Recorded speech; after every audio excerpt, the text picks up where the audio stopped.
Hey everybody, welcome once again to the Football Fandemic, where we are breaking down the 2025 draft. We're going to talk about who are the winners, who are the losers. We're going to look at each of our teams. We're going to talk about what it was like to be there in person, all that and more right here on the Football Fandemic.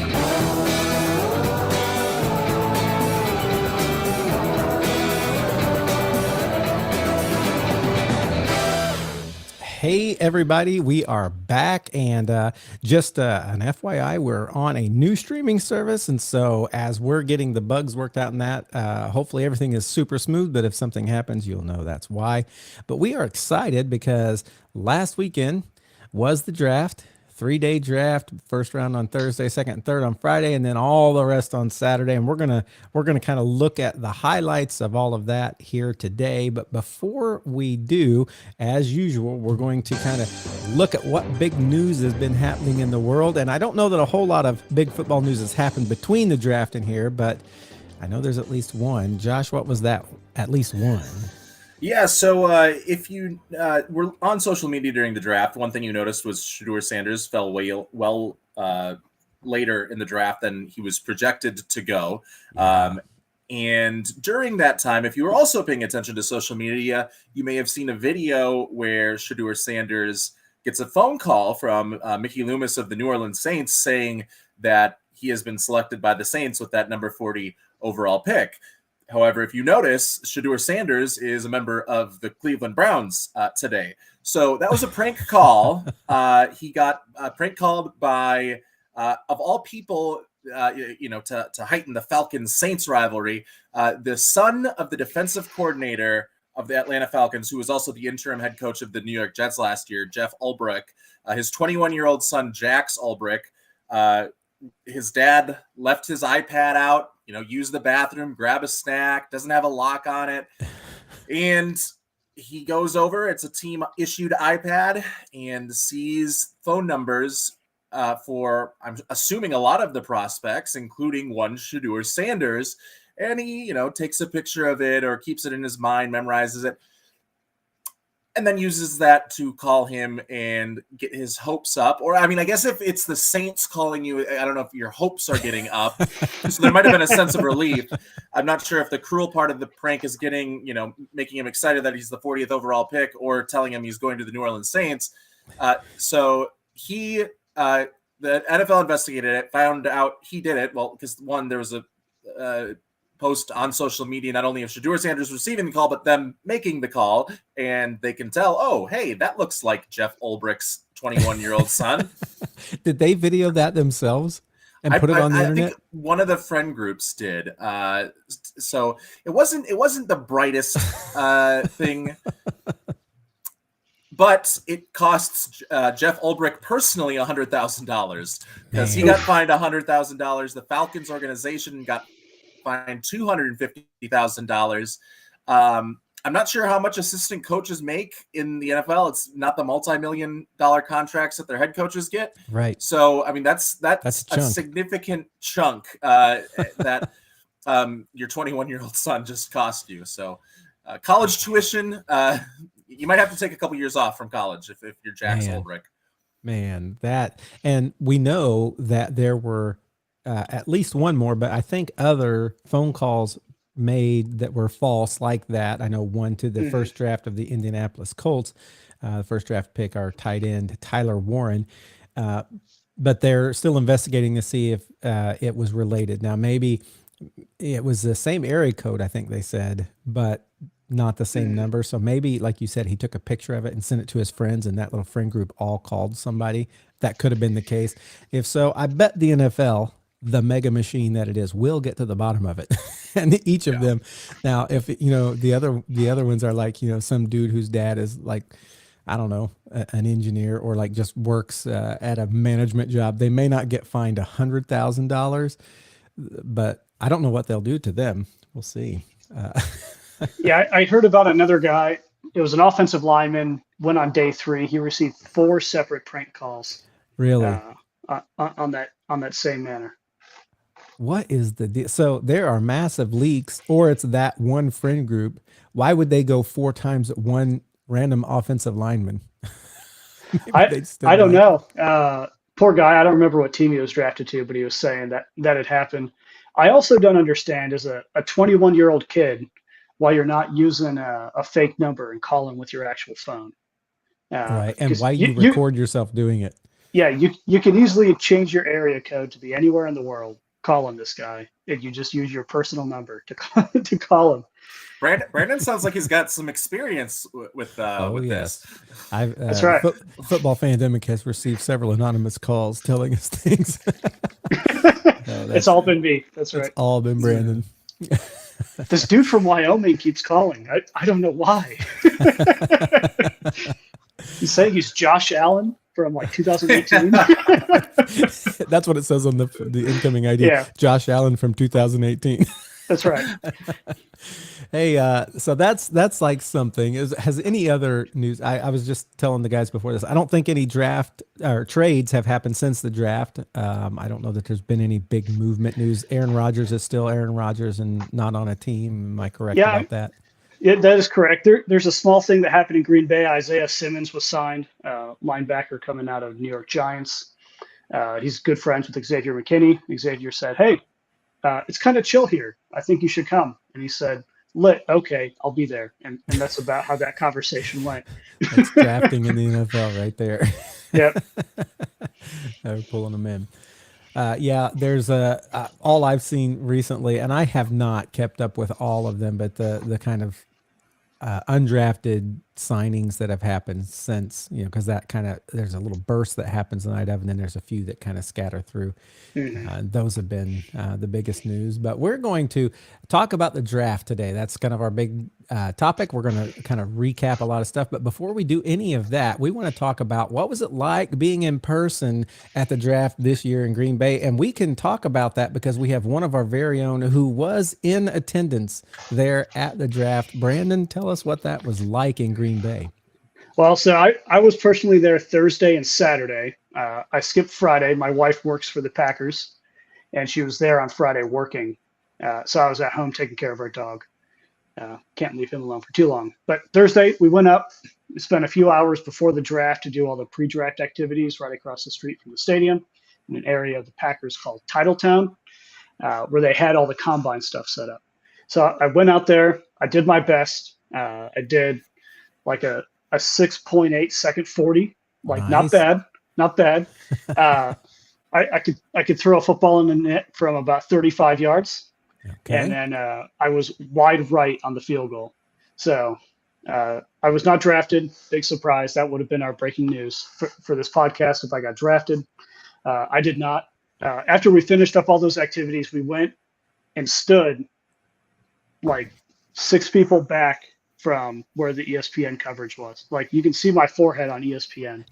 I was the first day watching of the coverage draft. and I was looking for your face. I never did spot it, but I kept thinking, in a minute, I'm going to see Brad. By the way, we had a caller, a new listener let me know that I never introduced us at the beginning of the podcast. I need to make sure to do that. He said, if you're listening on just a podcast, you don't know who anybody is. So I'm Matthew Thompson. I'm here with Josh Kolodziejski and Brandon Colmark. You're listening to Brandon Colmark right now. But anyway, I kept looking and thinking, man, I'm going to spot Brandon Colmark out in this crowd somewhere. And I never did. I tried. Yeah, I'm working on sending over the picture of you and Josh right now. So you can see me. Abigail found me on the coverage and circled my forehead on the coverage. So it's there. It's pretty light, but it's there. That's one of the things that when you get to my age and the forehead starts getting bigger, you don't want people circling your forehead. Yeah, it was night out. I don't know what pick the ESPN coverage was covering, but it was definitely in the second half of the first round because there was no sun out. That's how I know that. But overall, the experience was really good. I was explaining to Matthew, so I stood in that one spot for close to 4 hours before the Packers pick. And being crammed in there, 205,000 people showed up on the first day of the draft. 600,000 people showed up total, tied for second with Nashville on largest draft. Detroit was biggest last year with like 775. Pretty big, but a good turnout. But you just kind of stand there like a stick the entire time.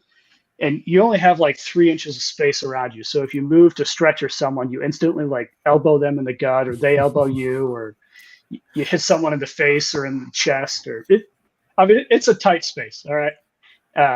But that part was not super enjoyable because after 4 hours, you can imagine, dang, my feet hurt, my knees are hurting, my lower back hurts. I can't stretch without assaulting someone. Like, this is not fun. And if the Packers didn't select Matthew Golden, who I predicted on this podcast was my favorite to go to Green Bay, and I said it won't happen. I've been hurt too many times before. And if they just took like an offensive tackle and said he's going to be our next left guard, it would not have been as exciting. But having Mark Murphy go out there and say, for the first time since 2002, and the entire audience went, oh, and then the Green Bay Packers select wide receiver, and we're like, oh, and then they announced Matthew Golden, and it erupted. It was so much fun. That took away all of the pain until I had to walk 2 miles back to the car to leave. But that event on day one, like, it made it. But if they took a tackle just to convert to a guard, I would not have been as stoked as I actually was. And I was more stoked because I called the receiver that I wanted out of Texas. And so that made me quite happy. I was telling my supervisor on the way up, my office all carpooled together. I said, hey, pull out your phone and look up Matthew Golden highlights. Tell me what you think. This is my guy. And so we were talking about it. We were telling everyone around us. They're all like, no, they're not going to get Matthew, or we prefer to have a different receiver. And Matthew was picked, and everyone's like, whoa, he called it. And so it was a lot of fun. Day 3, I think, was a bit more enjoyable. I didn't stay for entire rounds 4 through 7. I showed up early in the morning. Tom Grossi was there doing a meetup event. Tom Grossi, we're a fan of his on the podcast. Actually, I don't know Josh's feelings, but other Josh was a fan of Tom Grossi. So I met Tom Grossi. I got to talk to him for like 2 minutes. Picture. I did. I got a picture. I also got a video for my nephew, who is a Packers fan, but he lives in Minneapolis. So there's a fine line there on who we approve to be his friends. He's 4, right? He's 4. He's in preschool, and his best friend's a Vikings fan. I explained this whole thing to Tom. Tom said, "Let me record a video for you, and I'll explain the charity work that he's doing, being friends with a Vikings fan." So I got a video of Tom talking to my 4-year-old nephew on being friends with a Vikings fan, and he said, "They may steal our players, but they can never steal you, Arthur." And so it was a fun little like 45-second rant that Tom had on why the Vikings suck. He got that. They hopefully can keep it somewhere as a memory that, like, Tom Grossi talked to me. Yep. So overall, it was a very, very well put event. I think it shocked the NFL a little bit. Smallest market, maybe not going to get the turnout they expected. It's not going to be like Vegas or Chicago or New York. But it still turned out really, really well. And, well, it's funny. I was pleased with that. You say that because small market Green Bay, small market Tennessee, not a huge market Detroit, although a little bit bigger probably. Those have been the 3 biggest. I think it just shows that Midwest, there's a ton of people in the Midwest who really love their football. And Kansas City had a good turnout as well a number of years ago. And we don't have a ton of other events going on like, LA or Vegas. New York or Vegas and so there's people there that go, but they have a lot more choices of other things to go to. Here, the draft is like the thing this time of year. So, and for football fans, my favorite comment I heard was, here in Green Bay, having the draft here, when the sun comes up in the morning, it still looks like a presentable place, but when the sun comes up in Vegas, like, you just want to stay inside until the sun goes back down so you don't see everything. And I thought that was the funniest comment ever. I did see in a golf cart shielded with some rain protection, Rich Eisman and Pat McAfee together go into their respective places on their little golf cart trail. So I was within like 150 feet of the 2 of them. Never got to talk to them. It was visual. And that was about it. I know Rich Eisen was like just on and on and on about Shedeur Sanders. We'll talk about Shedeur Sanders and draft stuff in just a moment. But I know like every time I turned on the draft to watch for a little bit and he was talking, he was just like, I can't understand this. What's going on? This has got to be personal and blah, blah, blah. So, yeah, I don't think that was exclusively Rich Eisman. I No. saw it on just about every coverage of the NFL draft. I feel like Shedeur Sanders was the face of this NFL draft. Not to take anything away from Cam Ward or nobody hardly anyone talked else. about Cam Ward. yeah, but last year Caleb Williams goes. Everyone is talking about Caleb Williams. Mm-hmm. Like they're not talking about Jaden Daniels selected a few picks later. They're not talking about Bo Nix. They're talking Caleb Williams, like the first overall pick. But this year, they barely talked about him when it was his pick. A little bit. And then they moved right on to like, now what's going to happen? Yeah. Well, let's just get into that. Let's talk a little bit about who were some of the biggest winners from this year's draft. This is kind of getting into the meat and potatoes of today's draft, this idea of the draft has happened. 276. Is that what it ended up being? Something like that. Picks. Some teams came out looking better. Some come out looking worse. And of course, you can never, as Brandon always says, you can never really grade the draft till 3 years later. But we can kind of look at this and say, hey, this looks like teams have done well for themselves, or this team gave us a real head scratcher. What in the world were they thinking? Let's start to go through some of the ones who did well for themselves as we go through the draft. And the names we know. Again, when you get down in that 5, 6, 7 range, the round, you don't know everybody, but you can see, hey, this was a position. This guy looks athletic, or I don't know. You can talk about some of that, but who were in your guys' words, the biggest winners as we come away from 2025?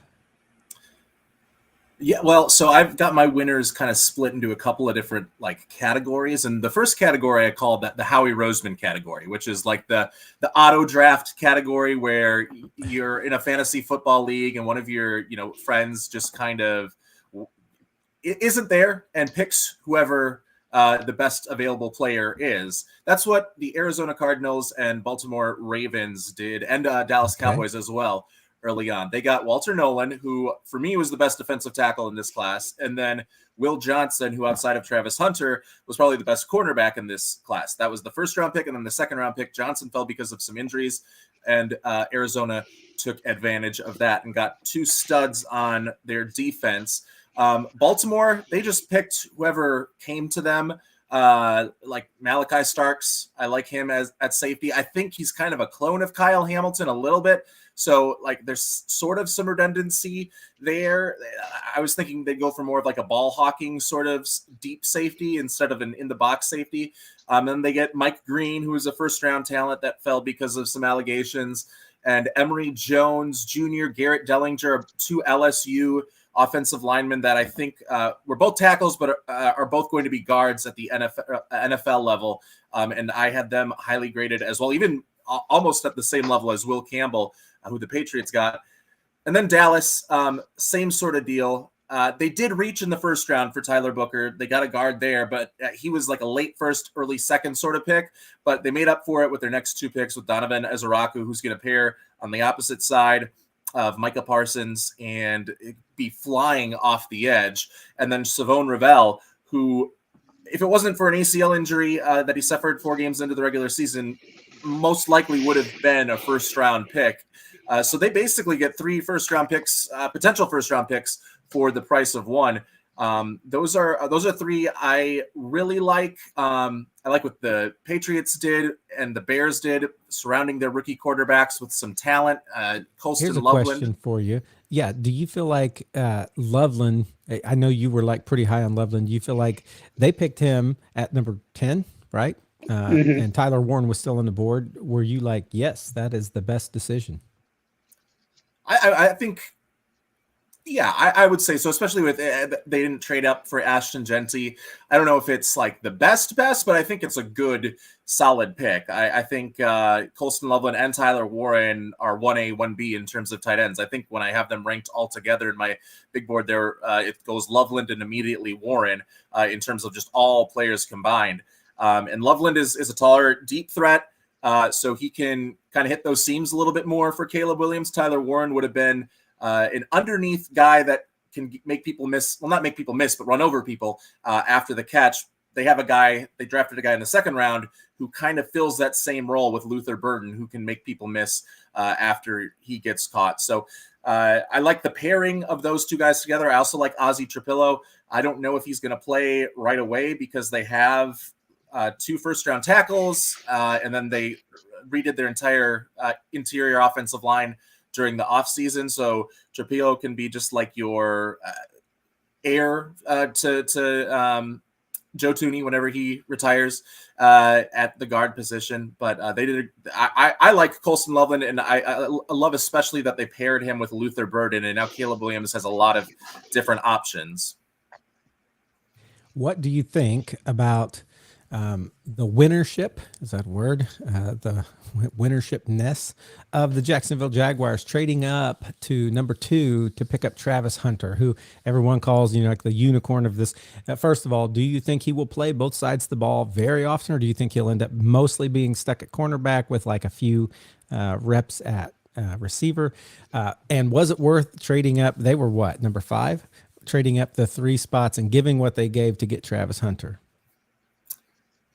I love what Jacksonville did. I know like a lot of people are so much into like, Cleveland got a lot of value out of this. Cleveland got a lot of value out of the Julio Jones trade in 2011, and they turned that into Brandon Weeden and might have even been the running back that they eventually traded to the Colts, Trent Richardson. So sure, like Cleveland gets a lot of value. They're never good at really putting that value onto the field and making the correct selections. And they had the opportunity. It was a layup. It was like an easy slam dunk with the game on the line, the national championship on the line, and you just slam the ball off the back iron and it goes out at the buzzer and your team loses.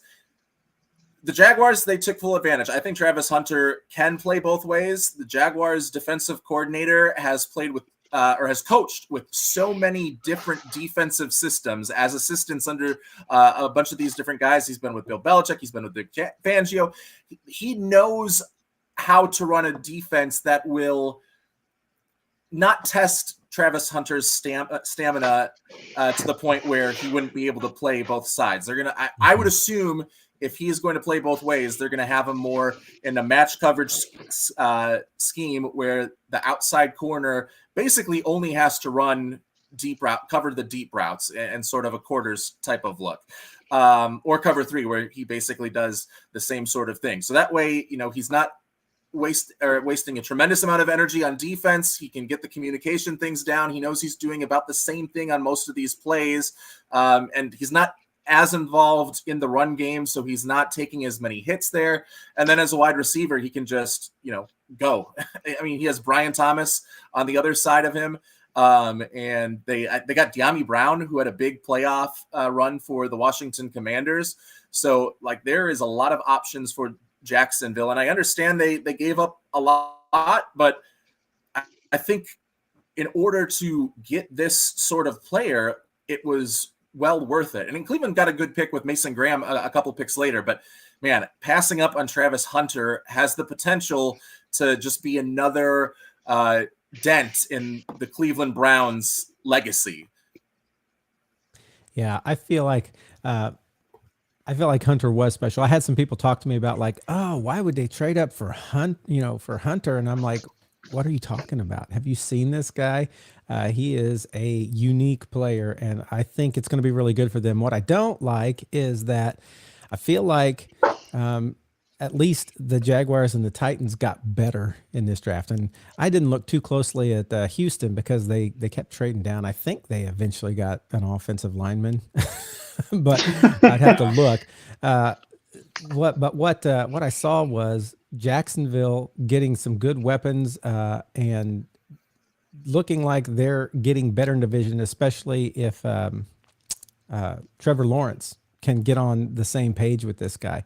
And then, the Tennessee Titans obviously got a quarterback that's better than Will Levis. And that's just stepping in that direction is good for them because Will Levis was bad. I think Cam Ward will do well there, and I think they got an edge rusher. I think with their second pick that looks like he's going to put pressure on our quarterback twice a year. And so I'm a Colts fan, by the way, if you're listening and you can't tell who this is.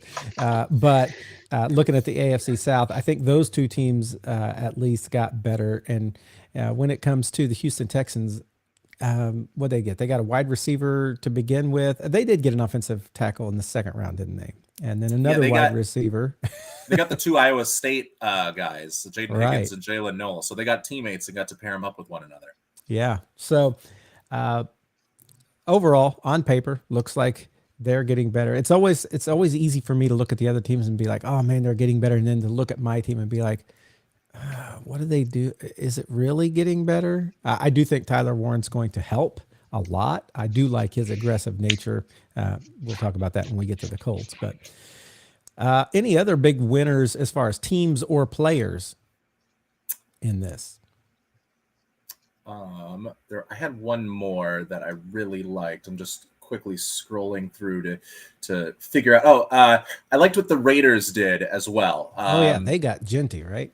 They got Ashton Genty. So their offense was kind of a barren wasteland last year outside of Brock Bowers. And they bring Geno Smith in, who is a good quarterback, a capable quarterback to lead this offense better than anything Aiden O'Connell or Gardner Minshew would give you. But there still weren't weapons around him, especially in terms of outside receivers. Every single guy they had was this kind of like slot inside sort of guy, and underneath guy like Brock Bowers as well.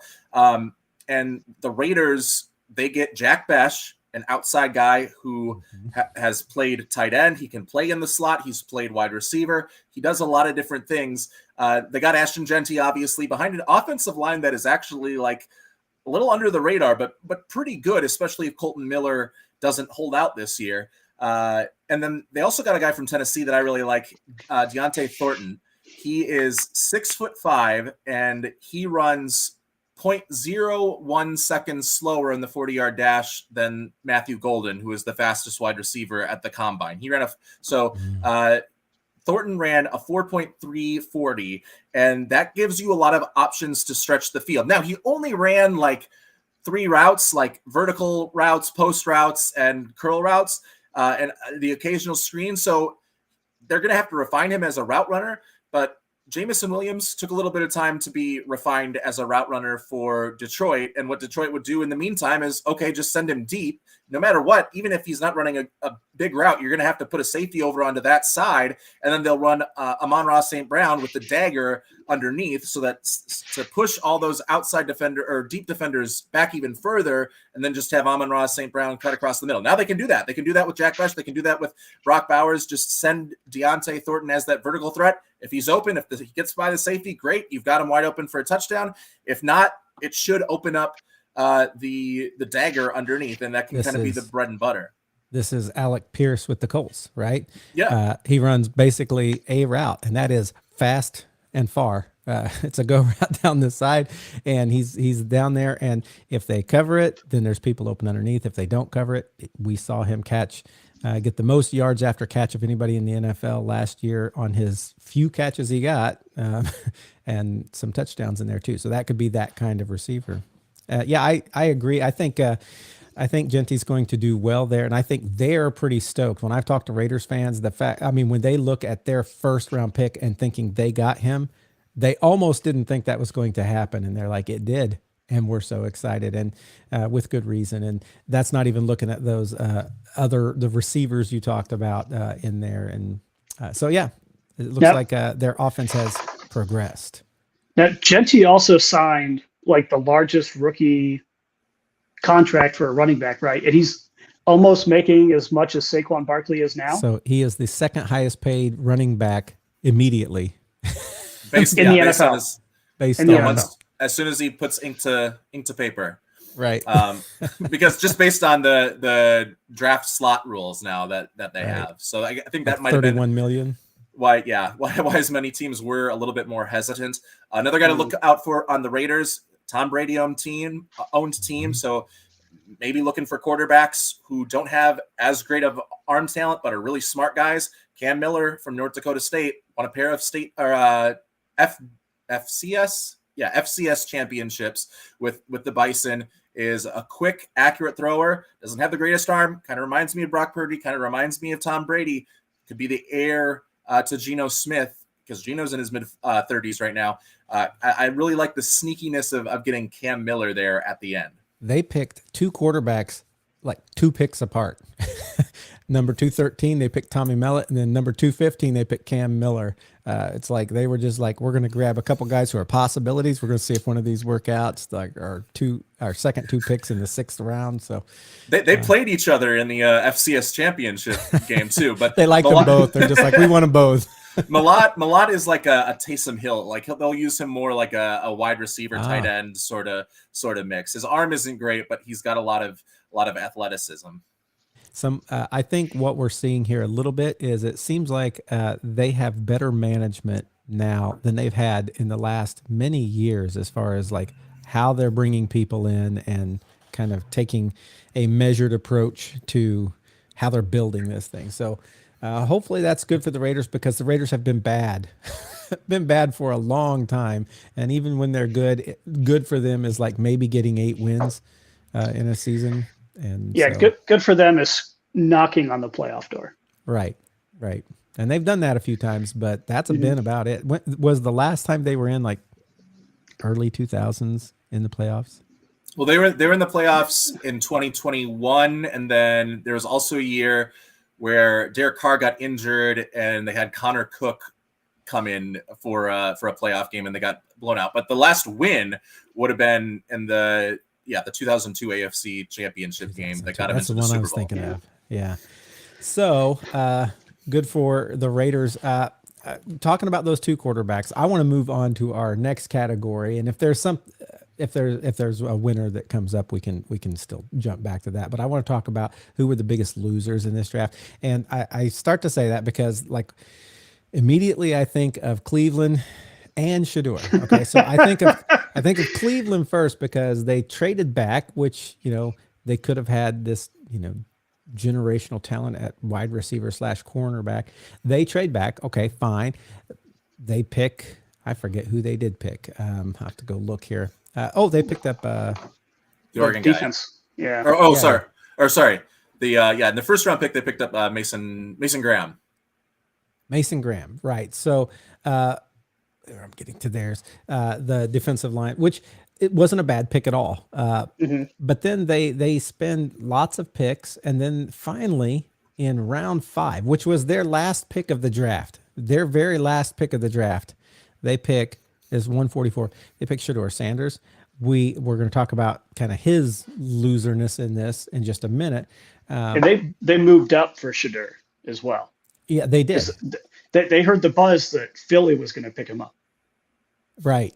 So they jumped above just Philly. ahead of Philly. And so the thing that I'm looking at here as far as losers, they have 5 quarterbacks on their team. They've paid a lot to at least one of those. And then they have Joe Flacco, who has come back to them, who, played really well for 8 games with them, went to the Colts, came back to them. And then they've got, who are the others? They drafted Dylan Gabriel to go along with Shedeur, and then they also have former Kenny Pickett, first round pick Kenny Pickett. Yeah, so you've got like 5 quarterbacks, which obviously that's not going to work. So okay, remember just looking at that quarterback group, how many do you think they're going to take into the season on the roster, and what do you think the order of that's going to be? I think they take 4. You think they take 4 quarterbacks on their 53-man roster? I do, because that is like insane for like trying to make sure you've got people for your offensive line and defensive line that like always are getting hurt, to have 4 quarterbacks. And I think it's going to be a week by week start. I don't think anyone's going to be a seasonal starter. Joe Flacco, I'm not confident the man can last a whole season. I'm just not. I'm confident in flashes. He can go out and win you a couple things, and he can be a competent veteran quarterback. I'm not going to lie. I was not impressed with him on the Colts. Now, the Browns got more out of him than we did, I think. Yeah. Maybe they know how to run it better with him. But, okay, Joe Flacco. You think he'll be on the 53? He'll be on the 53. The only maybe it's easier to do this. The person I don't think is there is going to be Deshaun Watson. Oh, I thought you were going to say Dylan Gabriel. Now, So the man I who got think- 230 million guaranteed won't be on the roster. I think he gets cut. Okay. I think there's a chance that, I mean, it depends on if they can get out of the Deshaun Watson contract with I know there was like the new allegation clause, like if you hadn't told us about that these would come out, we can void the rest of his contract. So maybe they are able to get out of that. If not, they're probably just going to put him on injured reserve since he tore his Achilles twice in the last like 6 months. Mhm. So he won't play. He won't be on their 53-man roster. He might still technically be in the organization, but they're going to just put him on injured reserve for the whole season and have him stay away from the facility. And by I the also, way, I think this now qualifies as the worst trade ever. There used to be like the Dallas trade that was like the Herschel always- Walker trade. Yeah, that one was always at the top. I think this one tops it, and I think for as long as I can remember, this has been just like the least payout on a trade that was so big. So, And it might have Yeah, forced them to miss out on Travis Hunter too, because they gave up so much capital for Deshaun Watson that now they gain a lot of that capital back. So they missed out on Travis Hunter because of that. And so the other quarterback, I think Joe Flacco will be on the team. Kenny Pickett will be on the team. It gave up a draft pick for Kenny Pickett. And then I think one of Dylan Gabriel or Shedeur Sanders is going to get an injury and be placed on IR for the I like season. he put the injury in air quotes for those of you listening on the podcast. That's an injury. during preseason, because I'm not sure if they would be able to get those guys through waivers onto the practice squad. I think Shedeur Sanders, out of all of those guys, is the best, but has a low. Well, they all have low ceilings. None of them has a high ceiling, but I think so. I guess Joe Flacco, you can say that he has obviously accomplished more in the NFL. I just don't know at his age if his arm is the same that it was, and Right. kind of saw that in Indianapolis. So he's the best quarterback overall. But if you're going with the young guys between Pickett and Gabriel and Sanders has a little bit more precision, a little bit better timing. He can't get out of the pocket. He doesn't have a strong arm. Him and Dylan Gabriel are essentially the same player, with Shedeur Sanders being just a little bit younger. And those guys are the same player as Bo Nix, so but much younger. So And I'll say this: Shedeur Sanders has that factor that will get fans in the stadium, whereas Gabriel, people are going to be like, "Who?" I mean, they may have some hardcore fans will go back and watch tape, try and figure out who he is, but like the average, just kind of NFL fan or the casual NFL fan don't know who he is, but everybody knows who Shedeur Sanders is. And so, if you want a guy on the roster that will possibly kind of come in and play, he's going to get you more money, and that always matters in the NFL. And with Sanders, like, it's the value pick too, because he wasn't a first round talent, but like his talent alone would have put him day 2. And Right. the problem is, I don't even know if the problem is his arrogance as much as the way that he uses that arrogance. Like, there's a lot of arrogant players in the NFL that wouldn't have fallen to 5, but there's not a lot of players that in a press conference after a loss to Nebraska say, Dylan Raiola has an offensive line. I don't have an offensive line, and punch down. He punches down whenever something bad happens. And that's how he puts himself on the pedestal, is by putting those beneath him further lower. And he also, there was a tweet about a year ago where there was a player that transferred from Colorado in the spring portal. And he said, like, Deion Sanders made me feel like I had to transfer, like I wasn't wanted by the team. And then Shedeur retweeted it, and it's still up right now. And he said, like, to be honest, I don't even remember this guy. He must have been very mid. And that is still up. Like, that is your former teammate that you are punching down on. That is your quarterback. Yeah. You are the quarterback. You are supposed to be the leader of this team. Right. They don't care that you're haughty and that you do the watch thing at Arizona State. That's fine. We have all sort of antics like that in the NFL. We care that you're punching down on your teammates, and we need a leader in our quarterback. So, why do you think he fell to the 4th? There, like I said, there was all kinds of speculation, or the 5th. I'm sorry, to 144. There was all kinds of speculation as far as why he fell from like the people who were commentating the draft to just the average Joe on the internet. what do you think are the reasons? There were people positing that there was something personal about this. There were people saying, that the coaches didn't want Deion Sanders coming in and trying to coach as well, or having that kind of backdoor coaching sort of thing. So what do you guys think? I think it was mostly a preparation thing. I talked to Josh Haupt about this and Brandon Harris, both former hosts of this podcast. We both believe that there was stuff happening behind the doors in team meetings when they were interviewing with him, where he was just wildly unprepared. And teams were saying, we don't really want a guy to come in and be this wildly unprepared. I gave a hot take to both Josh Haupt and Brandon Harris that his low is probably Johnny Manziel, and his ceiling, I think, is Justin Fields. I don't think it gets any better than what Justin has done in the NFL for Shedeur. But his low is he's there to party, he's there to make a ton of money, and he's not going to work hard for a team. Yeah, see, I didn't get that from him, that he wasn't going to work hard. It seems like it seems like he prepares and is pretty good at like knowing when to throw the ball and like some of that stuff. It's getting out of the pocket and having the arm strength and some of that stuff that seemed negative for his gameplay. I was thinking there probably is a little truth to the Deion Sanders thing, but it's probably what Josh was talking about, that whole what's your attitude as a leader to those who are below you and those that are in there. What are you going to be like on the field and in the locker room? Josh, what are your I know you already shared some thoughts, but anything else?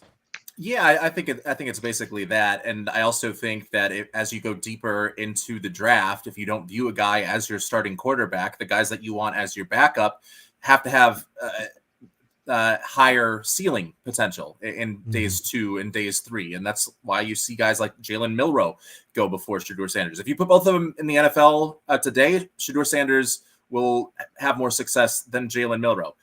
3 years from now, I would put money on Jalen Milroe being having a better chance of winning MVP than Shedeur Sanders ever to win. So he doesn't have the high ceiling because he doesn't have the athleticism. He doesn't have the speed to get out of the pocket. He fades back too much on his pressures, and his arm is about average for an NFL caliber arm.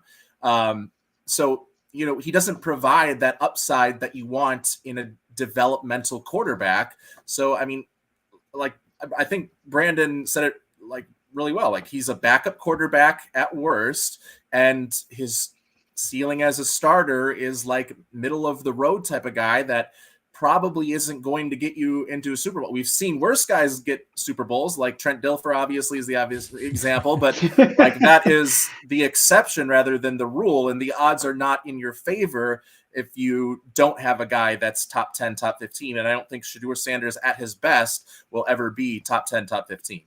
Right. So Shedeur Sanders, a bit of the loser in this draft, from what he expected, what everybody expected. Cleveland Brown, a bit of a loser in this draft for what they did and how they did it. Some would call it, some people love the Cleveland draft. I've seen when people are talking about grading the draft and what team, I've heard lots of people say, I think Cleveland did I love what Cleveland did. And it's like, oh, okay. Who else do we think were some of the biggest losers though from this draft as you look at teams and players? For me, the New Orleans Saints did not have a good draft. I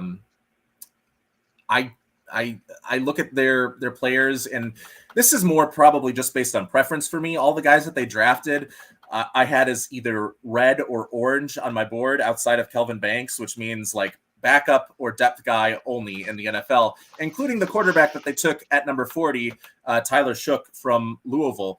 Shough has one of the better arms in this draft class, but first of all, he spent 7 years in college, and I know Chris Farley told us that a lot of people spend 7 years in college, to which David Spade. Doctors. So Tyler Shough, excellent doctor maybe someday, but as a quarterback, all those injuries have made him very scattershot. Whenever he feels pressure, he is very quick to throw it away. and his arm is inconsistent as well. Like when he's delivering throws, it looks pretty good. When he's not, it's not great. He makes fine decisions, but again, I don't think he's going to be coming into the league at 25 years old. I don't think he's going to be a guy that gets you to the next level. And I think the Saints could be looking at a quarterback in the first round next year. And then like Vernon Broughton is a big defensive tackle from Texas, but I didn't like him as much. They got like these guys could pan out. Danny Stutzman, Quincy Riley, Devin Neal, but I all have them like lower a little bit than apparently the Saints did. With Tyler Shough going in the second round to the Saints, do you think this means they're going to try and go with him and see if they can deal Derek Carr? I mean, I think so. I can't see Derek Carr staying with the Saints, just kind of based on this injury that I know he addressed the injury and say at a church event over the weekend. And he's like, it is a real injury. It could be it very much. I don't think anyone's disbelieving that it's not a real injury. I think it's, is it an injury that you could probably play through if you wanted to play somewhere else or get I think it's more or less that. And I think he doesn't want to play with the Saints, and Kellen Moore doesn't want to have him on the team. So I think it's Tyler Shough or it's Spencer Rattler. Rattler, another guy that kind of the same issue as Shough. I think Tyler Shough and Spencer Rattler are basically the same guy, except Tyler Shough is somehow a year older. Tyler Shough, I heard somewhere that Tyler Shough is going to be reuniting with his former Oregon teammate, tight end Juwan Johnson, who's been in the NFL for like 5 or 6 years now. So, so if they do that, where do you think is the most logical landing spot for Derek Carr? Looking at the teams that maybe did or didn't get the quarterback they were hoping and are still looking. If Aaron Rodgers doesn't go to Pittsburgh, I mean, Pittsburgh would be a landing spot. I mean, Cleveland has 5 quarterbacks, but I think Derek Carr would be the best option if they want to, I cannot see them bringing another quarterback in. Listen, if Derek Carr goes to the Cleveland Browns, they have to be the Hard Knocks. They have to. I think they have to now. Yeah. Like it is a sitcom level, like of different characters and like I want to see how this quarterback room gets. Like they can do Hard Knocks with a whole different team, but they need to do Netflix's quarterback as just this Cleveland Browns quarterback room for the next couple of months, because it is insane. What were you going to say, Brandon? I was going to say Cleveland reminds me of this sales approach of the shotgun, where you just load up and fire and hope you get something. Instead of like this rifle approach where you're laser focused on just one thing. They're taking the shotgun approach and they're just saying, bring them all in. They might bring all these 50 darts and see which one hits. Yeah, you get it. What is it? 90 people on your preseason roster. We could see another 35 quarterbacks come in. Oh, Cleveland, how we love you. All the Cleveland fans. I just want to say, I feel for you. I know some Cleveland fans are feeling optimism after this draft, and we're sitting here making fun of everything. So we do want to say, hopefully the best for you fans, but it's going to be hard to see. Something's going to have to happen. They're going to have to whittle down that quarterback room instead of adding more people to it. So you said Pittsburgh, if they don't take Aaron Rodgers, and then there's obviously Cleveland. Is there any other team that's like, you know what, we need a quarterback, Derek Carr level, where we're at right now? I'm going to throw out my hot take that I've been saying for months now. Send him to Dallas, send Dak out of Dallas, send a couple picks with Derek to Dallas. That's my hot take. I still think Dak is not the long-term answer for Dallas. I think Jerry's kind of over him, and he just wants to. Is? Oh, but it's like Jerry being over him in the manner that Jerry gets over people over like 10 years. How many years has he been there? Dak or Jerry? Dak. Jerry's been there forever. I think 2016 he was drafted. Yeah, fourth round, about day that 3. Time. It is getting about that time. 9 years. Kellen Moore was the offensive coordinator for Dallas for many years with Dak Prescott, and that's when Dak Prescott had most of his success was under Kellen Moore. So Kellen Moore, I'm sure, would be very, very interested in that. I'm not sure though if Dallas would be, just because like there is like still a lot that Dak brings to the game that I don't think Derek Carr does. Yeah, I would agree, but I think for the right number, it wouldn't be a player for player trade. You'd have to send Derek Carr plus like 2 seconds and a third. Even with all those picks, though, can you imagine the fan base and their reaction? Because fan base, while they know that picks are good, what they will see and what they will remember is Dak for Derek. What in the world? And they'll be upset. So crazy. And maybe Chris Olave, Dak and Chris Olave, or Derek and Chris Olave. If you're going for players, that might make them more excited. New Orleans would look pretty thin. They already look thin. Who am I throwing to? They already look thin. They'd be thinner. Other losers from this draft that you can think of off the top of your head here today. I'm trying to think of, as I was watching the draft too, I'm like, oh, poor them. I'm just trying to think here. AFC South, I think Houston didn't wow me out of the AFC South. And the Colts, I look at their picks. Okay, granted, I did not know a lot of the names going into this, but as I look at their picks, I feel pretty good about it. I don't feel like it was like, man, this is how in the world did we get this? I do feel like Tyler Warren falling to us at 4. Well, you know what? Let's just go ahead and get into this since we were kind of hesitating. Let's go ahead and talk about the Colts draft.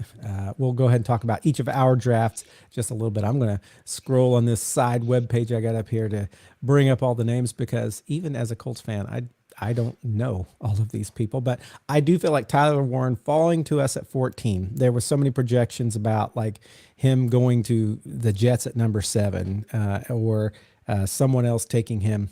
I think it was the Jets. The prank call was while the Jets were on the clock from the Jets, by the way. But he fell to us, and I like Tyler Warren, and I think I like the way he looks at tight end for our team more than Loveland, because that guy who can play so many positions, which he did, but he's also just like so contact heavy. He is like, he will bust through people. And I think that's going to be very good for us. I think he's going to be a big target in the middle of the field, which is going to be really good for whichever quarterback we end up.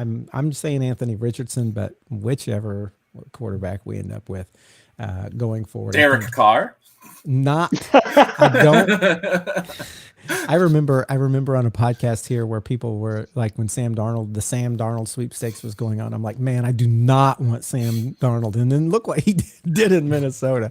But here I am again saying I don't want Derek Carr.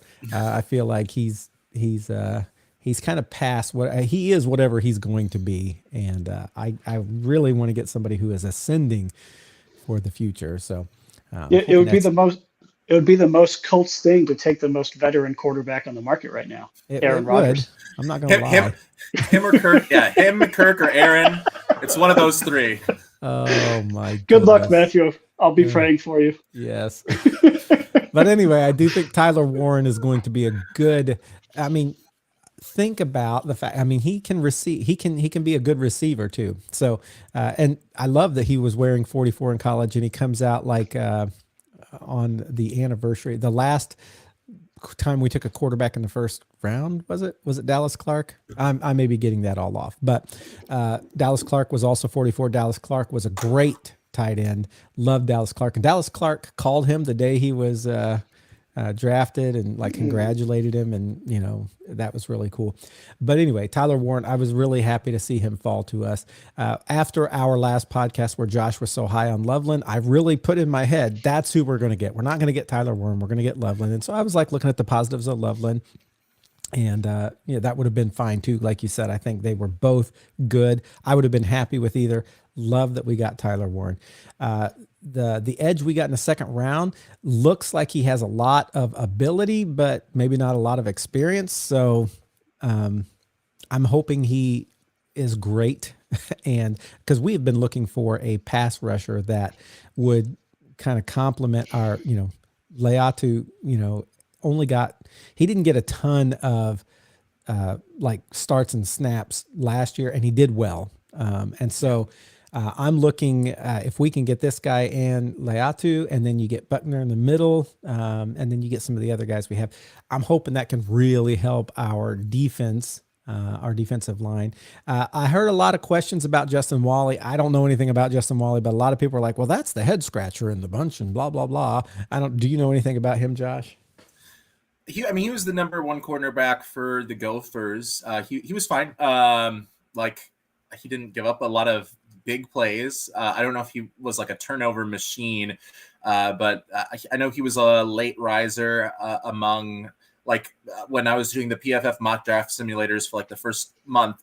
They didn't have Justin Wally even on the board, and then all of a sudden he appeared at number 120. So he's a guy that was a late riser in this draft, and I it's a good player to roll the dice on. Okay, yeah, I didn't know much about him. Oh, didn't know much about the Jalen Travis either, but I heard he's big. And that he will hopefully slot in there in that offensive line and help. We did lose 2 really good offensive linemen, both to the Vikings. And so it'll be good to have somebody else in there. Yeah, he comes in as a tackle. And so we'll see if he takes that right tackle spot or if he ends up moving into guard or whatever. I didn't know much about the running back we got, but it seems like from what I see that he'll be a good third down kind of switch up back with JT, much in the vein of the guys we've had back there, probably as good, if not a little bit better. I love DJ Giddens. DJ Giddens was, I think, my second or third running back. His vision is very good, and he can make people miss in a phone booth. He's very good at working through those tight spaces, both with power and with agility, and he has a little bit of speed as well. He hasn't been super explosive, but he can be a very good, a much higher upgrade than Trey Sermon was for them last year, and he can do a little bit more in the passing game as well. I think you can have a pretty good two-headed attack, obviously with Taylor getting the bulk, but still with Giddens maybe taking a little bit more of a share than Trey Sermon would. And whenever, I know there's been some injuries the last couple of years as well with Jonathan Taylor, I think DJ Giddens is a starter-worthy player that Trey Sermon probably wasn't. When I saw tape of him, he looked like he was shifty, is the way I would describe it. He'd be running and could quickly kind of jump to the side and make people miss. He's probably not, again, I don't really know. He's not that third down kind of just shove it up and run through people kind of guy? I would not say he has as much power as Trey Sermon. So we'll probably keep another quarterback or a running back who has more of that skill set. But I do like what I've seen from him, just that little bit of film that I watched. Then we picked the quarterback out of Notre Dame. Again, behind Anthony Richardson and Daniel Jones. I think we let Sam Ehlinger go, right? Is that right?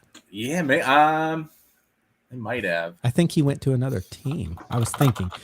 So this would be our third. He's in the Broncos now. Yeah, right. So I was a little sad to see Sam go, but Sam had more than enough time to kind of prove he could be that guy with Anthony Richardson having the injuries he had. Sam, got to come in a little bit while we were also plugging in those old veterans. And he never did kind of make that step to be what I was hoping he could be when he came in. He was probably a really good, hold the clipboard, be a second set of eyes, help. I think he was good at that stuff, but hopefully Riley Leonard, whom again, I never watched not much Notre Dame football to know what he was. I think he transferred from Duke to there. Is that right? I think so. And ended up in Notre Dame. And now he was our 6th round pick, quarterback to be somebody we develop or, can come in and it would be really funny if both of our starters ended up not playing at the end of the year and it was this guy. That'd actually be pretty bad. So I'm hoping that doesn't happen. Then we got a defensive lineman, Tim Smith, and a safety, Hunter Wooler, and number 7. Did you know either of those names, Josh? Because I did not. I did not have any information on Wooler. Tim Smith was like I think he's like, I mean, a 7th round guy, a replaceable guy. He's red on my board. A guy that a deep cut for the Colts fans, anyone listening. It's an undrafted free agent, and his name is Coleman Owen. He is a wide receiver. He is from Arizona. My first year calling games in Arizona, I did a bunch of Higley High School football games, and there was this shifty wide receiver that had no D1 offers because he had missed all of his junior year with an injury, and his name was Coleman Owen, and he caught like 20 touchdown passes that season, and he made so many guys miss, and I was like, how does this guy not have any D1 offers? After the season, still no D1 offers. He wins the lacrosse player of the year in Arizona, and then he gets a D1 offer from Northern Arizona University. He, for a couple of years, plays there, and then his senior year transfers to a MAC school in Ohio, and he leads the MAC, I think outside of Harold Fannin Jr., the tight end, he leads the MAC in receiving yards. He's short, but he can be that slot guy. He's an excellent route runner. Whether you watch the film, whether you look at the PFF grades, his route running is elite. He's 4.55 guy, so he doesn't have a ton of speed, but he can make guys miss, and he can be an underneath sort of outlet for Anthony Richardson to throw to. So Coleman Owen, you know, he's been my favorite player since 2018. Been following him around and was super excited to see him make it to the NFL, and he's gonna do well for the Indianapolis Colts. There was obviously people in the Reddit circles and all like that always have opinions, but there was a wide receiver that they were talking about that we got undrafted free agent. It was not this guy, not Coleman Owen, but he was like huge and had that RAS at the super top, and everybody was super excited about him. And of course, then there's all the old Colts fans who are like, yeah, that's Mike Straight. What was his name? Straight. I can't even remember now. I used to like talk about him all the time on the podcast, but he never ended up being anything. And we've had several of those undrafted free agents that were like super athletic as far as that RAS score that never was. Was it Landon Parker? No, who was it? I think it was Michael Strawn. Michael Strawn is the one I was talking about before, but the one I'm talking about that came in this class. I'm trying to pick him out of this lineup here of undrafted free agents. I can't even remember which one he was, but anyway, some Colts fans were like super excited about him, thinking, oh, he's going to come in and take A.D. Mitchell's spot. And then other people are like, well, A.D. Mitchell scored just higher than him over, because it was like overall RAS scores of all wide receivers draft. And he was like 5th or something. A.D. Mitchell was like 4th. So it'll be interesting to watch those undrafted free agents. But now I will keep an eye on Coleman Owen, because I did not have that background that we had just there. So let's go on to talk about the Vikings draft, since we're just going to go in order across the screen. What do you think about the Vikings draft, Josh? I heard some people saying that your first pick was a little bit of a reach. What do you think about that? Yeah, I was not a huge fan of the Vikings drafts. They went into it only having 4 picks, and I was hoping they'd kind of make the most of those 4 picks, maybe tried to trade down. Tyler Booker going to the Cowboys at pick number 12 kind of forced the Vikings to take Donovan Jackson, the guard from Ohio State, without moving down. Jackson is because Houston was next. Detroit would have been a couple picks later. They probably would have tried to get him because there's a big drop off at guard after Donovan Jackson. He's an athletic guard. He played a lot of tackle last year for Ohio State because Josh Simmons got injured 6 or 7 games into the season, and they just moved Jackson over there. And so he's got that versatility, and he is a zone scheme blocker, an outside zone blocker, and that's what Aaron Jones is great running in. That's the type of scheme that Jordan Mason is great running in, and that's what our offensive line has kind of tried to specialize in when they've been at their best. So he is kind of that last piece, and I think he's good. I didn't have like a top 10 like offensive guard in the NFL one day sort of grade on him. I think he's starter capable, but kind of in that bottom half of the league start, like where he can be kind of replaceable. So he's better than Blake Brandel, who was their left guard going into the season before the draft. But I'm a little bit excited for that. It was a reach, but they kind of had to if they were so locked in on guard. I would have liked like maybe them trying to, like, if they missed out on Jackson, Wyatt Millam from Virginia was a tackle that is going to move over to guard. Jacksonville picked him up, and I think he's going to have a pretty solid career. And then day 2 of the NFL draft was the most disappointed I've ever been in the NFL draft in my entire life. It started off with like so much hope. Like I knew, we're probably not going to get Xavier Watts, who's my favorite safety from Notre Dame, but there's a chance we could get my favorite wide receiver besides Travis Hunter, and that is Savion Williams. And I'm watching the draft, and we're to pick 50, we're to pick 60. We're out of the second round. Xavier Watts, Savion Williams, still on the board. And now I'm starting to pay a little bit more attention and like kind of eyes glued to the screen a little bit more. And 70, 80. We're getting down to Minnesota at pick number 97. Somehow Xavier Watts and I knew Savion Williams had some up and down, so I knew he would probably be in the 80s to 90s range, but he's still there. And then Savion Williams gets picked by the Packers at like, what was it, 83, 85. And I'll let Brandon talk more about Savion Williams, but I think in the short term, he's an awesome weapon for Matt LaFleur to employ, kind of like he has with Jaden Reed. And long term, I think he could be one of the top wide receivers of the NFL if he gets some of his inconsistencies under control. I'm a big Savion Williams guy.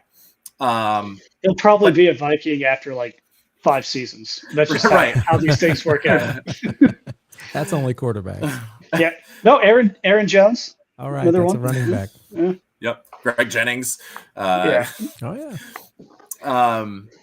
But so I was like, okay, but Xavier Watts is still on the board. He gets 90, 91, 92, 93, 94, 95. We're 2 picks away. Xavier Watts is there. Let's just trade up. Let's just like send 187 over to Philadelphia, and we can get Xavier Watts. We can secure him. That's who we want. Like that's who after the fact, that's who the beat writers said that Minnesota was aiming for as they started to see him fall. I'm getting so excited. I've already been disappointed once. Don't disappoint me again. Atlanta Falcons trade up with the Eagles, who were willing to trade down, as we see, because they traded with the Atlanta Falcons. Mm-hmm. And they didn't even use a draft pick for 2025 to move up. They used a 2026 draft pick to move up, something we also could have done. And the Falcons poach Xavier Watts right in front of us.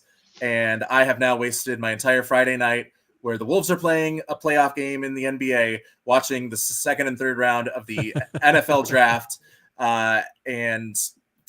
Yeah, and then the Vikings traded down to the very last pick, and they got Ty Felton, who like I'm fine with, but I'm not a huge fan. And then the guys that they got, Tyrion Ingram-Dawkins, I think was one of them. Don't have like a particularly high grade on him. Don't have a particularly high grade on Kobe King, the Penn State linebacker.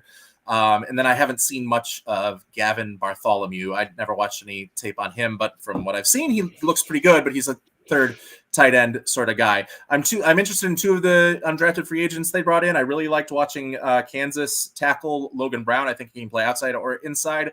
And I also like Benjamin Urasek, a tight end from Georgia, who is just like your straight line blocker, extra blocker that you can bring in. I think he's going to probably fight with Gavin Bartholomew for the tight end 3 spot behind both TJ Hawkinson and Josh Oliver. But other than that, I was very underwhelmed with the Vikings draft. And it was pretty bad because you guys only had 5 picks. You had the fewest picks of any team in the draft, and then to not even be excited about the 5 that you got. You were excited about 1 for sure. We got Sam Howell too. We traded. You did get Sam Howell from Seattle, right? So we have quarterback of the future. We all know how he looked. Like Washington. Yeah, whatever. Washington. He led like the league for a lot of the year in passing yards, but it's because they're behind all the time. And then we saw when he came in for Geno Smith against the Green Bay Packers and put together one of the most pitiful performances I've ever seen from a quarterback in recent memory. Josh House always loved Sam Howell. So yeah, he's one of the few. he's one of the few quarterbacks that went toe to toe with Brady in his first season with the Bucks in the playoffs. Yeah.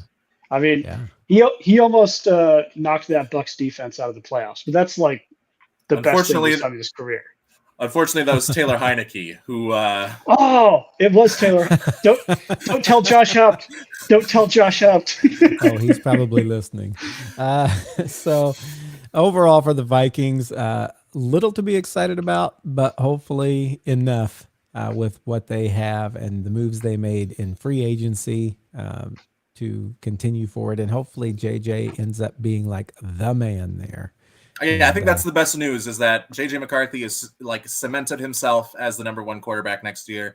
And like, we don't have to like bringing in Sam Howell, like kind of, nobody else is coming in. We're not going to try to bring Kirk Cousins back from Atlanta. It's going to be JJ McCarthy or bust this year. Rodgers, right? No Aaron Rodgers. And I have a very high opinion of JJ McCarthy and what he is going to be able to do on the football field. I'm very excited to see that come to fruition this year. And hopefully the Vikings finally have a quarterback of the future for like the first time since Fran Tarkenton.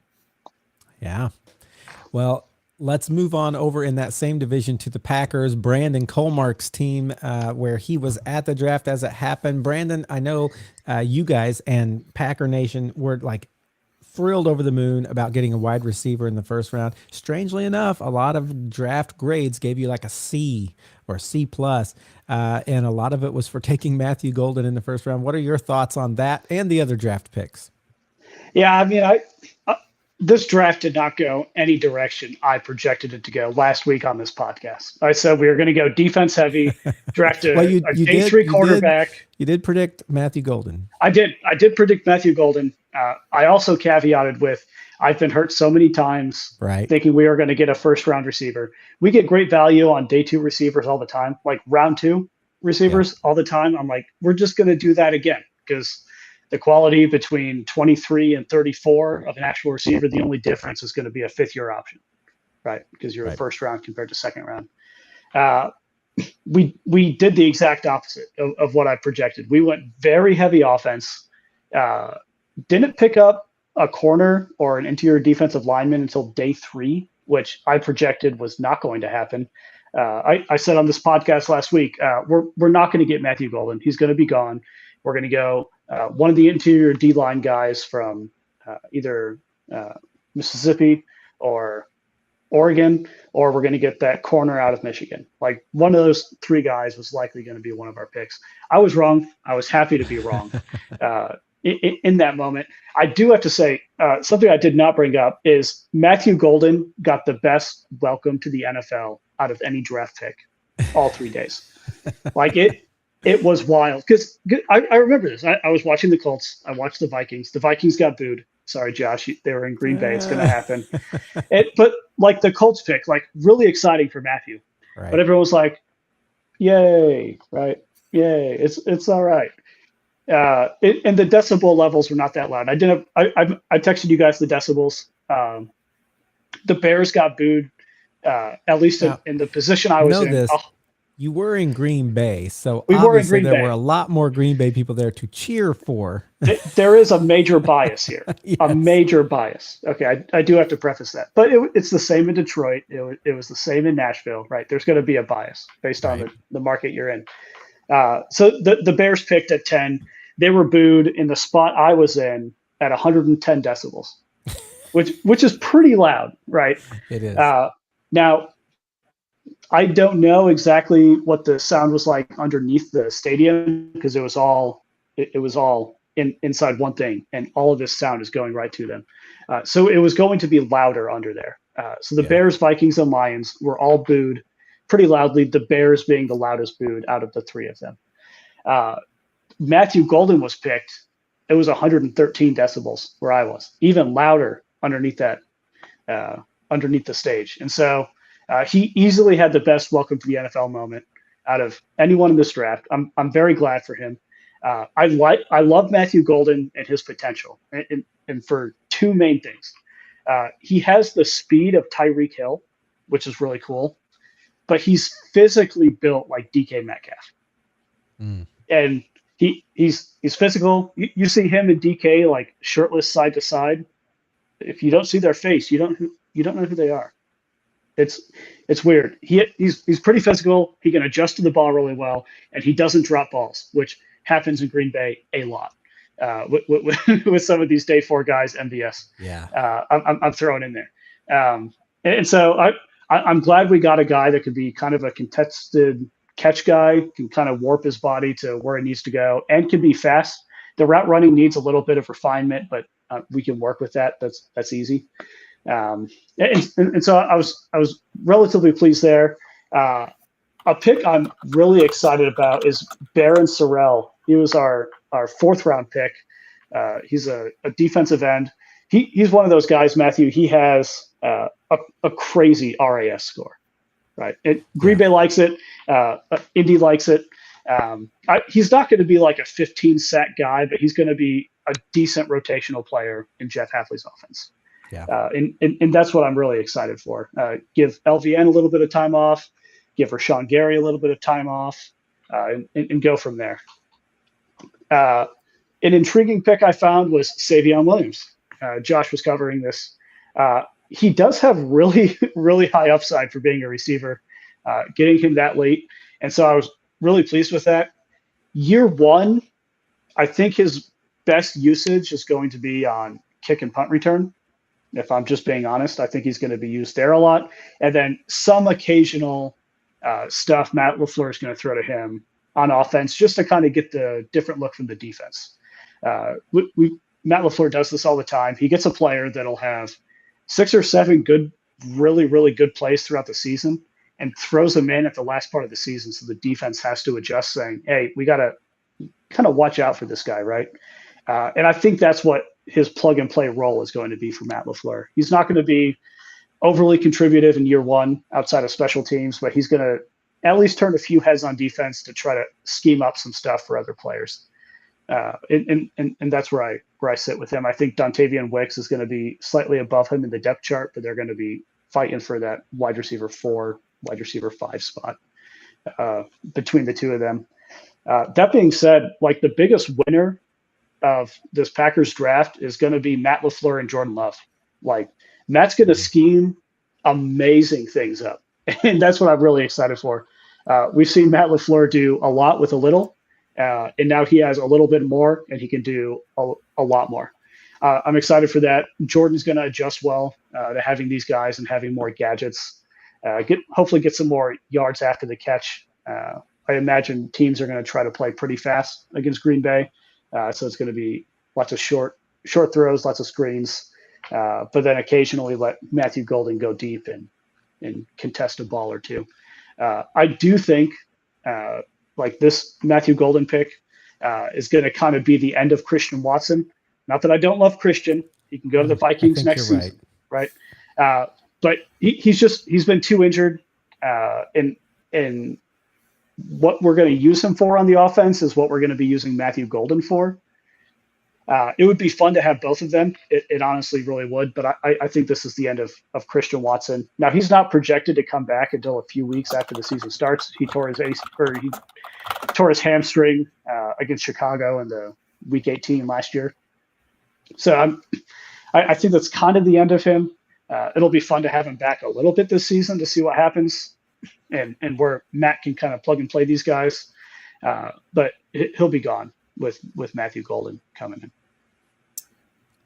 I think Savion Williams more than anything is what spells the end for Christian Watson. Like Golden, I feel like is more in the mold of your guys' like the typical sort of players that the Packers go with. Like he's 5'11" and 6 foot, and he's got the speed. And Savion Williams, I think, is more of like the DK Metcalf. Like he's 6'5" and he runs a 4.4 40. And like he's going to be like once he gets to the outside. The problem with him is his inconsistent route running ability. Is he? And it's not that he can't run routes. When he runs routes excellently. When he wants to run routes, but he has this like concentration issue where sometimes he just doesn't do what he needs to do. I don't know if it's just like out of laziness or malcontent or whatever it is. But my like comp for him is like people have said Cordell Patterson because he runs behind the line of scrimmage so much. And I hate that I have to hype the Packer fans up for this, but like it's Cordero Patterson mixed with Devontae Adams. Like that's because Devontae Adams early in his career, like I remember there were some drops and he wasn't running routes as well. I remember this because I think Jordy Nelson got injured and I picked up Devontae Adams for fantasy. And I was like, oh, he's going to, thrive this first year under Aaron Rodgers because he's like the sleeper. And his first couple of years, it was like, he's fine, but he's not putting up these big numbers. And then he put it all together. And I am terrified of Savion Williams. I'm terrified of Matthew Golden because he's got the speed and, like you said, the deep ball ability. And like a lot of his production didn't even come like with the deep ball. Like a lot of that 4.29 speed he shows after the catch. Like he has the muscle type. But man, I am terrified to see what Savion Williams and Matthew Golden become now with Matt LaFleur using them. And like Williams, he took like a bunch of direct snap stuff. Like he's not going to do that as much with Matt LaFleur, but they're going to use him in the run game. I feel like as a change of pace guy. And if you watch, like, if you haven't watched some of his TCU like highlights yet, if you're a Packer fan, folks, go watch them, because when he runs the football, he looks like he's a running back. He's a wide receiver. And he was a high school quarterback, so he could be a trick play guy there as well. And Baron Sorrell also, like, I hate that I love the Pack. Like they were one of my winners too. I hate that I love the Packers draft class because Baron Sorrell is this huge defensive player. Like when you're watching Texas's defense, I was like, who is number 88? And then I got down the list and it's like, oh, this is Baron Sorrell. Why is he ranked so low? And like in the fact that now he's already like a cult hero there in Green Bay because he was at the draft on day 3. He stayed there and then got the cheers when he was announced because he stayed so long to get selected. I think this is the only guy I'm not high on from the classes is Anthony Belton, but he could certainly change my mind. Like I unfortunately like the Packers draft class a lot more than I like the Vikings draft class, or dislike the Packers draft class much more than I like the Vikings. You hate that you love it. Yes, is the way it goes. In Baron Sorrell, to his credit, so he wasn't there on day 1 in the green room. He did show up day 2. There's potential for him to be a day 2 pick. Wasn't picked day 2. He was picked in the 4th round, which is the very beginning of day 3. Roger Goodell came out, announced his pick, and the very first thing he did is he just jumped in with the fans. There was also a viewing section inside Lambeau Field. You could sit in the stadium, and they had the draft being covered on the big screens on either end of the end zone. He went in there and immediately did a Lambeau leap, and then he went straight into a press conference. I mean, that's like what a welcome to the NFL, man. I mean, if you're going to do it, that's one of the ways to do it. Lambeau leap. So he's like, I'm hoping to get more of these, which, if he knows, it doesn't happen too often on defense, although it was started by Leroy Butler, defensive player. So hopefully we can get him with some strip sack touchdowns or a couple interceptions if he drops back a little bit like BJ Raji did, and let's pick off Caleb Williams a few times. And then they have John Williams too. So if anything, they're going to curate a great soundtrack heading into the season. But I actually like John Williams if they move him to guard. I think he's going to be I'd like him more at guard than I like Donovan Jackson at guard. So if they move him to guard, it's over. It's the Packers did what they needed to. Yeah. So that's our 3 teams. Is there anything you would like to say about any of the other teams overall before we end it here today? Any other teams that like stuck out to you? A lot of people don't like Atlanta trading up for a second edge rusher. This is a team that hasn't had a guy with double-digit sacks since 2012. That's been 13 years. They get 2 edge rushers. They get Jalen Walker, and then they get the guy that they really wanted with James Pierce. Yes, they gave up a first-round pick, but by the trade draft charts that are so, like, I know teams use different ones, but by like the consensus trade draft charts, as long as the Falcons don't have a top 10 pick next year, they actually get more value from this trade than the Rams. So good on the Falcons. Good job, Atlanta, for taking a swing and seeing hopefully that it will hit big, and maybe you get 2 guys with double-digit sacks this year. So we're going to wait to say, okay, this is who we think are going to be division winners. We're going to kind of hit that somewhere in this summer after the draft. So as we're, the end of the Super Bowl, there's a little bit of free agency stuff we talk about. Then we kind of hit the draft and we talk about that.